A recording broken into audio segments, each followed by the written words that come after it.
குஜராத்தில் பார்த்தீங்கன்னா புன்சாரி அப்படிங்கிற ஒரு வில்லேஜ் வீடு இருக்குது. ஆனால் வீட்டில் கதவே கிடையாது. இதெல்லாம் ரொம்ப ஆச்சரியமாக இருக்குது கேட்குறதுக்கு. நம்ம ஊரில் நம்ம வீட்டில் கதவு இருக்குது.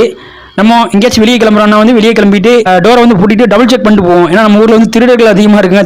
திருட்டு பயம் அதிகமாக இருக்குது. இதில் 350 வருஷமாக கதவே இல்லாமல் இருக்குது. இந்த கேட்கறதுக்கு ரொம்ப வினோதமாகவும் ஆச்சரியமாகவும் இருக்குது. இது இன்றைய வந்து ஒரு மர்மமான விஷயமாகவும் ஒரு ஆச்சரியமான விஷயமாகவும் பார்க்கப்படுது. அடுத்து பார்த்தீங்கன்னா கர்ணி மாதா டெம்பிள். இது எங்கே இருக்குன்னு பார்த்தீங்கன்னா ராஜஸ்தான் மாநிலத்தில் இருக்குது. கோயிலில் பார்த்தீங்கன்னா நம்ம கோயிலில் உள்ளே போனதுக்கு அப்புறமாட்டு தரையை பார்க்கறது காட்டிலும் எலிகள் தான் அதிகமாக இருக்கும். அந்த பார்த்தீங்கன்னா வந்து எலிகள் வந்து நிறைந்த கோயில் அது காணப்படுது.